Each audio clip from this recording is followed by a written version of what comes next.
Hello बच्चों, आशा करती हूँ आप सभी जो हैं अपने घरों पर स्वस्थ होंगे। हमने अपनी ज्योग्राफी की क्लास में जो हमारी बुक है मानव भूगोल और उसके सिद्धांत, उसका जो चैप्टर 4 है मानव विकास, उसकी शुरुआत की हुई है और काफ़ी सारा चैप्टर जो है हमारा पूरा हो चुका है। आज हमारा जो टॉपिक है वो है मानव विकास सूचकांक के बारे में आज हम यहाँ पढ़ेंगे। ये हमारा जो है इस चैप्टर का लास्ट टॉपिक है। तो सबसे पहले क्या है मानव विकास सूचकांक, होता क्या है, हम इसे समझेंगे। मानव विकास सूचकांक मानव विकास की औसत उपलब्धियों को एक सरल संश्लिष्ट सूचकांक है जिसमें जो है विभिन्न देशों का पदानुक्रम निर्धारित करता है।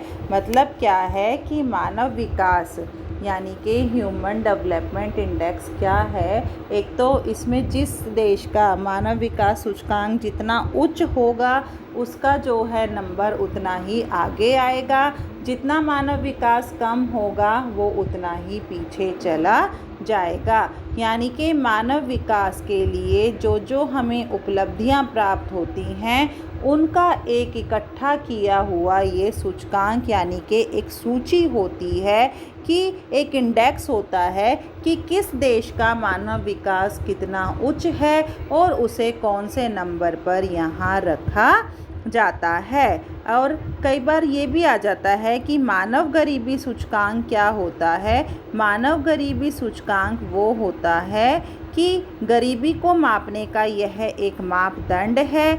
यह जो है एक बिना आय वाला माप है जो मानव विकास में कमियों को दर्शाता है कि मानव विकास में अभी तक हमारी कहाँ कमियां रह गई है। मानव विकास सूचकांक के सूचक कौन कौन से होते हैं। मानव विकास सूचकांक के जो है 3 सूचक हैं। एक तो क्या है शैक्षिक उपलब्धता, दूसरा जन्म के समय जो है जीवन प्रत्याशा द्वारा मापा गया जीवन काल, तीसरा है प्रति व्यक्ति आय तथा घरेलू उत्पाद द्वारा मापित जीवन स्तर।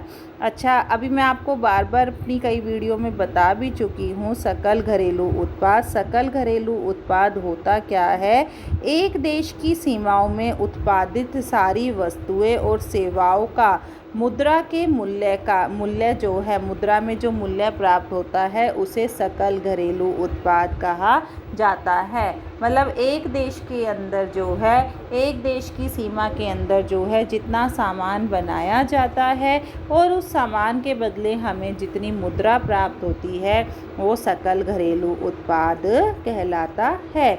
और मानव विकास सूचकांक में जो है भारत का 136वां स्थान होने का क्या कारण है। अच्छा, आपसे कई बार ये प्रश्न पूछ भी लिया जाता है कि मानव विकास सूचकांक के अंतर्गत जो है भारत का कौन सा स्थान है। 136वां स्थान है। 136वां स्थान होने के क्या कारण हैं। एक तो जनसंख्या में उच्च वृद्धि होना, दूसरा स्थायी आर्थिक वृद्धि, तीसरा अकाल, बाढ़ और प्राकृतिक आपदाओं से ग्रसित होना। अच्छा, और क्या पूछा जाता है कई बार, अफ्रीका देशों में निम्न मानव सूचकांक के लिए उत्तरदायी कारक कौन कौन से हैं। अकाल, कुपोषण, निम्न साक्षरता और बीमारियों के कारण, सामाजिक अस्थिरता के कारण और जातीय मतभेदों के कारण जो है अफ्रीका देशों में जो है मानव विकास सूचकांक निम्न स्तर का पाया जाता है। अब यहाँ जो है हम मानव विकास सूचकांक को जो है 3 भागों में यहाँ बांटा गया है, उच्च, मध्य और निम्न। इनके बारे में हम डिस्कस करेंगे कि अब ये प्रश्न आपको कैसे आ सकता है कि मानव विकास सूचकांक के आधार पर देशों का वर्गीकरण करो, या मानव विकास सूचकांक का वितरण अति उच्च, उच्च, मध्य और निम्न के आधार पर कीजिए। यानी कि ये किस किस कारण से है। सन 2012 में अर्जित मानव विकास स्रोत के आधार पर 186 देशों का क्रम बनाया गया है। मतलब 186 देशों को जो है सूची में शामिल किया गया है। उन्हें जो है 4 वर्गों में विभाजित किया गया है। सबसे पहला है उच्च सूचकांक वाले मूल्य वाले देश। अच्छा, और क्या है, मानव विकास का स्तर क्या होता है, अति उच्च, मध्यम और निम्न। जो मानव विकास सूचकांक है वो जो अति उच्च है उसका रेशो कितना होना चाहिए, 0.793 से अधिक। और जिन देशों का रेशो 0.793 से अधिक है उन देशों की संख्या कितनी है, 47। अच्छा, मध्यम में कितना आता है, 0.5222 से 0.793 के बीच। और मध्यम विकास सूचकांक वाले देशों की संख्या कितनी है, 94 यानी कि 94। निम्न सूचकांक वाला आंकड़ा कितना है, 0.5222 से नीचे।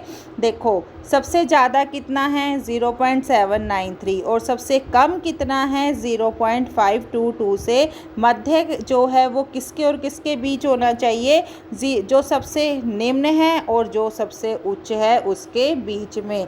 तो सबसे निम्न वाले सूचकांक वाले देशों की संख्या कितनी है, 46। तो अब हम पढ़ेंगे उच्च सूचकांक मूल्य वाले देश। ये वे देश होते हैं जिनका स्कोर अभी मैंने कितना बताया था, 0.793 से अधिक होता है। मानव विकास प्रतिवेदन 2012 के अनुसार जो है, ये 2012 का आंकड़ा है। अगर आपके पास नई बुक हो और उसमें कोई चेंज हो तो वो आप देख लीजिएगा।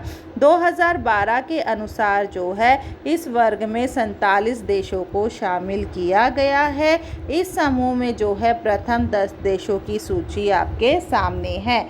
सबसे ज़्यादा किसका है, नॉर्वे का है। जब मैंने आपको स्टार्टिंग में वीडियोस बताई थी तो उनमें जो है मैंने आपको बताया था नॉर्वे का मानव विकास जो है सबसे उच्च श्रेणी का है। नॉर्वे का कितना है, 0.955। ऑस्ट्रेलिया का कितना है, 0.938। अमेरिका का कितना है, 0.937। नीदरलैंड का है 0.921। ये आपके सामने 10 देश दिए हुए हैं आपकी बुक में। तो इन 10 देशों में से जो है आपको 6 या 7 देशों का, एक तो नॉर्वे का पता होना चाहिए, ऑस्ट्रेलिया का, अमेरिका का, जापान का, स्विट्ज़रलैंड का, न्यूजीलैंड का, इन देशों के तो आपको स्कोर ज़रूर पता होने चाहिए। अब उस सूचकांक वाले देशों का कारण क्या है, एक तो ये वे देश होते हैं जहां सामाजिक खंड में निवेश होता है। दूसरा, यहाँ की शासन व्यवस्था अच्छी होती है, सही ढंग से ये व्यवस्थित होते हैं। तीसरा क्या है, शिक्षा व स्वास्थ्य सेवाएं जो है इनके पास उचित मात्रा में उपलब्ध होती है। तो यही कारण है कि ये उच्च सूचकांक वाले देश हैं। अब बारी आती है मध्य सूचकांक वाले देशों का। मध्य सूचकांक वाले देशों का कितना बताया गया था स्कोर, 0.522 से 0.793 के बीच। इस वर्ग में जो है 94 यानी कि 94 देशों को शामिल किया गया है। आपकी बुक के अंदर जो है 10 देशों की सूची दी हुई है। जैसे बहरीन का कितना है, 0.796। बहामास का 0.794। बेलारूस का है 0.793। कुवैत का है 0.788। बुल्गारिया का है 0.782। रूसी संघ का है 0.786। इस तरह जो है 10 देशों की यहाँ सूची दी गई है। अब मध्य सूचकांक में आने का कारण क्या है, इस वर्ग में जो है कुछ देश पहले कभी साम्राज्यवादी देशों में उपनिवेश हुआ करते थे। अधिकतर देश जो है विकासशील देश हैं। अनेक देशों का विकास 1990 के तत्कालीन सोवियत संघ के विघटन के बाद हुए हैं। देशों में जो हैं लोगों की उन्नति के लिए नीतियां अपनाई गई हैं। इन देशों में सामाजिक भेदभाव नहीं होता है, सामाजिक विविधता देखने को मिलती है और अनेक देशों को राजनीतिक अस्थिरता और सामाजिक विद्रोह का भी जो है सामना करना पड़ता है। अब है हमारा निम्न सूचकांक वाले देश। ये वे देश होते हैं जिनका स्कोर कितना होता है, 0.522 से। और यहाँ जो है कितने देश शामिल हैं, 46 देश शामिल हैं। और 46 देशों की जो है आपकी बुक के 46 में से 10 देशों की जो है आपके सामने यहाँ सूची दी गई है। जैसे निगर का है 0.304, कांगो का है 0.304, माली का है 0.344, गिनी का है 0.355। इस तरह जो है 10 देशों की यहाँ सूची दी गई है। कारण क्या है, इनमें से अधिकतर देश जो है वो छोटे हैं। इस वर्ग के अनेक देश राजनीतिक उपद्रव, गृह युद्ध के रूप में सामाजिक अस्थिरता, अकाल और बीमारियों की घटनाओं के दौर से गुजरते रहते हैं। इन देशों में सुशासन, सुरक्षा और कल्याणकारी योजनाओं में सरकारी निवेश की जो है तत्काल आवश्यकता है, ताकि यहाँ का जो है मानव विकास उच्च किया जा सके। तो ये जो है आपको कई बार प्रश्न ये भी आ जाता है, मानव विकास सूचकांक के विभिन्न देशों के संदर्भ की तुलना कीजिए। यानी कि इसमें क्या करना है, आपको 3 श्रेणियां बनानी है, अति उच्च, मध्यम और निम्न। उसमें क्या है, आपको देशों के नाम लिखने हैं, उनका सूचकांक बताना है कि उच्च सूचकांक कितना होता है और कितने देश जो है उसमें शामिल हैं। अब कई बार प्रश्न ये भी आ जाता है कि लोगों का आर्थिक उत्थान मानव विकास का सही प्रतिनिधित्व करता है। इस कथन का उदाहरण सहित व्याख्या कीजिए।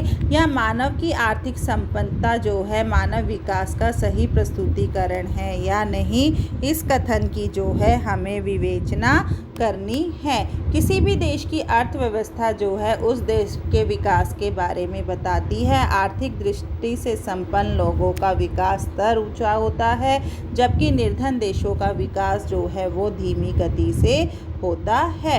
किसी भी देश के आर्थिक उत्थान में निम्नलिखित कारक महत्वपूर्ण भूमिका निभाते हैं। पहला है हमारा प्रति व्यक्ति आय। प्रति व्यक्ति आय क्या है, विकसित देशों का में विकासशील देशों की अपेक्षा जो है प्रति व्यक्ति आय अधिक होती है। विकसित देशों के श्रमिक अधिक धन कमाते हैं, वहाँ वस्तुओं का उपयोग होने से जो है अधिक उपयोग होने से क्रय शक्ति भी जो है अधिक होती है। 2011 की मानव विकास रिपोर्ट के अनुसार 48 देशों में जो है उच्च मानव विकास हुआ है और 36 देश कम विकसित हैं, जिनमें अधिकांश देश एशिया और अफ्रीका के हैं। और क्या है, उत्पादकता। उत्पादकता जितना ज़्यादा जहाँ होगा वहाँ का मानव विकास भी उतना ही उच्च पाया जाएगा। विकसित देशों में अधिकतर लोग द्वितीय और तृतीय का आर्थिक क्रियाकलापों में लगे रहते हैं। औद्योगिक विशिष्टीकरण, मशीनीकरण के कारण जो है प्रति श्रमिक उत्पादन अधिक होता है। विकासशील देशों में जो है अधिकतर जनसंख्या प्राथमिक उद्योगों पर निर्भर करती है। विकासशील देशों की तुलना में प्रति व्यक्ति जोड़ा गया मूल्य जो है अपेक्षाकृत विकसित देशों में लगभग 31 गुना से अधिक होता है। इसका मुख्य कारण जो है प्रौद्योगिकी का निम्न स्तरीय उपयोग होता है। और क्या है, कच्चे माल की उपलब्धता। विकसित देशों की अर्थव्यवस्था जो है मुख्यतः उद्योगों पर निर्भर रहती है। जिन देशों में कच्चा माल उचित मात्रा में होता है उन देशों में औद्योगिक विकास तेजी से होता है, और जिनके पास कच्चा माल उचित मात्रा में नहीं होता उन देशों का औद्योगिकरण सही ढंग से नहीं हो पाता है। व्यापारिक माल। मानव विकास के लिए व्यापार का उन्नत होना जो है वो अति आवश्यक है। विकसित देशों का व्यापार जो है विकासशील देशों की तुलना में अधिक उन्नत होता है।